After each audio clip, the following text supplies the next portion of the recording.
Why did you make the deal? What's that? Why did you make the deal? Really the quality of the person that we're bringing in. He's a local guy, defensive player of the year just a couple of years ago. He'll be a great veteran presence for the young guys we have, JC and CJ and Keith. You couple him with Dante, and those are good mentors for that group. Dante has grown up a lot and taken on a leadership role. And just the stronger we are as a group on the back end, the better we'll be. Seems like you guys have a perfect blend almost of some veteran guys, some younger guys. Is that kind of the goal that you wanted to have for that secondary? It is, but these opportunities came at different points. It's not like there's some master plan that we had. The opportunity with CJ came about, and then all of a sudden Steph. So we're very fortunate, and getting together with our personnel staff, getting together with the coaching staff and Matt, it made sense for us to make this move. It's kind of been a contract impasse up there. How are y'all going to handle that with him going forward? I spoke with the agent. We're going to let him play on his contract right now. He's going to come out and show us what type of shape he's in, how he plays this year. We're open to doing something with him, but we don't know yet. We'll just see how it goes.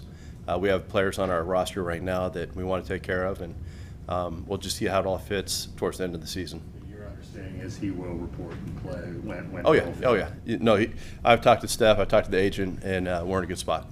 I know you won't get a firm answer on this until you get it in front of your people, but is it your belief that he'll be ready to go for the game against the Giants? That's our belief.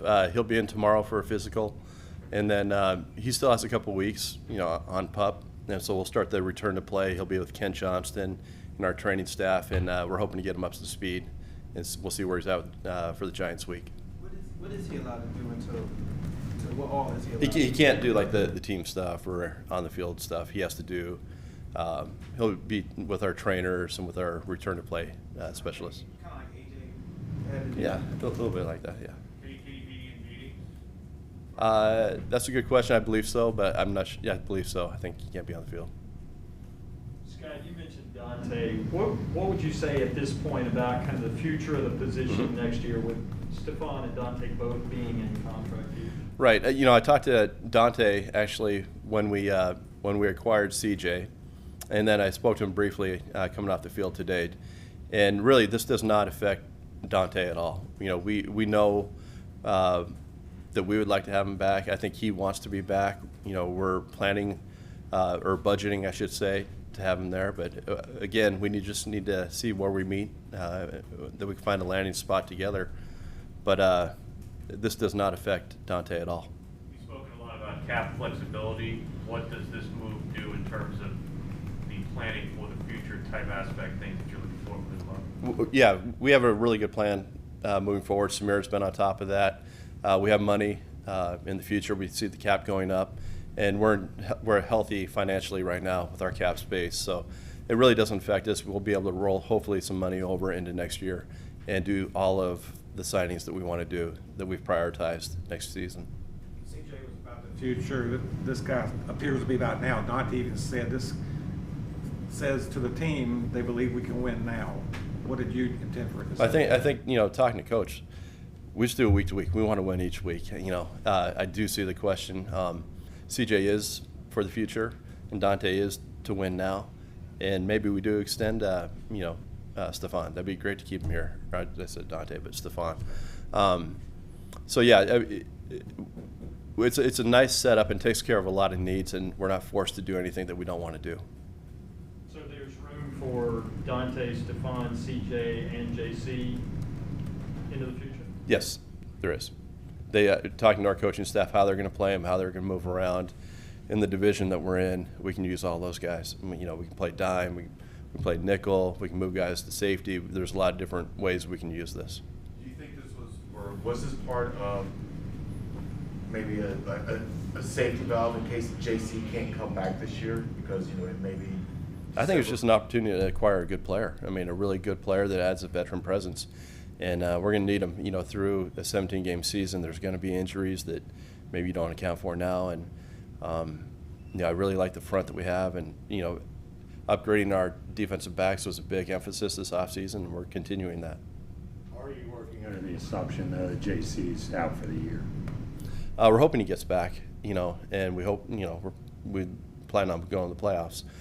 However, you know, his body. It's just how he heals and how he comes back. I know he's going to rehab and fight to get back, but that's you know, you never know with those injuries. But we'd love to see him back if possible. You haven't ruled it out. No, I have not, and I don't think he has either. He's rehabbing, you know, with everybody with the hope of getting back. We just don't know. Scott, when Matt was in here a little while ago, he said for every one deal y'all do, you bring him 10 other options. And, Sure. Yeah. So offensive line's a place where you've had a lot of injuries. Thinks is something still possible with as much money as you've now allocated to go? Yeah, I think that's something you're always looking at. I mean, it's not like there's offensive linemen available. I mean, I think every team's in the same situation. We are looking for them. You know, we like the guys we have here. You know, I'm sure they'll move some guys around and try different combinations. You know, if you ask our guys, they're all competing. They all, you know, our own players would say, hey, we need to get better. There's a little too much leakage in there. However, we love the way they're going about it. But there's just not a lot of offensive linemen on the market right now. And the ones that are, no one's letting them out, even their backups. How quickly did this come about, the deal with Stephon? Fairly quickly. You know, we started getting whispers of it last night, and then this morning, you know, Pat Stewart reached out to Dave Ziegler, who's up with the Patriots, and you know, they just had some normal conversations back and forth. Hey, we're here. He may be released, and all these things. And then as the day went on, the morning went on, really, we knew more and more teams were getting involved in talking about trading for him. And it was smart that it came out early, because so it gave teams time to compete for him, get a hold of the agent, different things. However, it just got to a point, hey, we knew this is a guy we wanted. We give up a future late pick to get him and avoid, you know, being in a bidding war or waiting until the release and losing out on him. So we just made the move and made the decision to go after him. How'd your personal background with Gilmore in any way kind of facilitate the deal or give you assurance about what kind of person you were getting? I mean, it's not like he and I are best friends. We just like you would be with your neighbors. But I see him out there, and he's out with his kids all the time and his wife, and he's always going for walks. And then you talk to people. He's just such a quality person, and he's a competitor. He's a guy that, you know, he fits in with Matt, what he wants in the team. So you just love bringing guys like that. You feel good about where you are, bringing those people into your situation. I was going to ask you, in terms of, were you surprised that you got the 2019 Defensive Player of the Year for only a 6th-round pick a year down the road? Like, everyone's, the national media seems to be really amazed that that's all you had to spend. You know, I don't know the whole dynamics of, like, why. I just know when it comes out that they're being released, there's certain reasons why teams want to move on.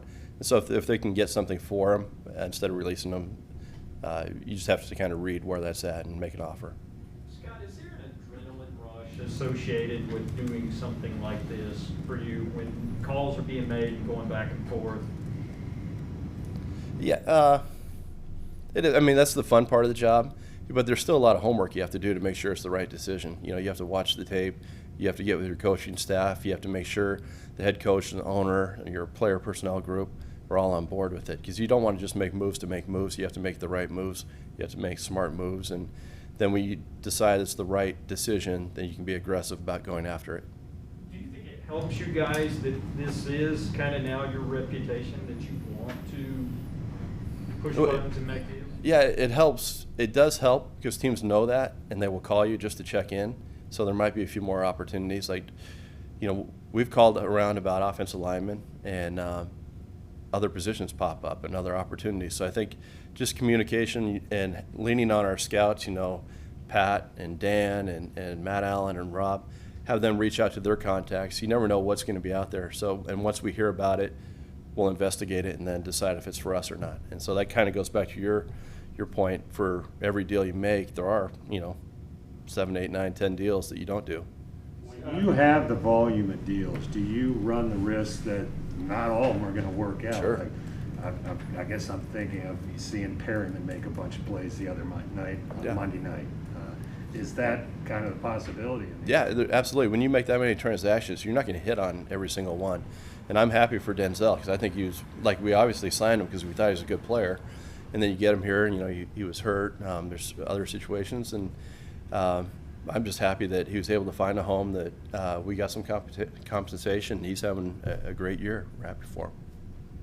Was there, you talking about, you know, he was Defensive Player of the Year 2 years ago, and then in 2020 it had, you know, by his standards, his worst year in terms of various things. So was there a game or something you watched last year or, you know, this year or whatever that made you confident that, you know, he is Stephon Gilmore still? He's not, Yeah. you know, a shell of Stephon Gilmore. The one thing you see with these veterans, they know how to play. They know how to leverage. They know how to, you know, keep themselves in positions not to get beat. And whereas you may lose a step, you may gain that step back with your mind and your ability to read and react. So I think Steph is one of those guys. We're hoping, you know, once we get here to get him up to speed, get him up to shape, and that he has a productive year for us. How difficult is it trading for a guy who really doesn't have any tape to speak of based off the fact that he's been on the pup and really don't know what he's going to be until you actually get him in front of you? I think you just have to go back knowing who Steph is, how he played, and then what role he's going to play in your defense, what you're going to ask of him. And so I feel confident in bringing him in. Good. Any neighbors we need left tackles? Seriously. I'm going to go knock, during Halloween, I'll go knock on the doors and ask. So, no, unfortunately we haven't found one yet, but we'll see where it goes.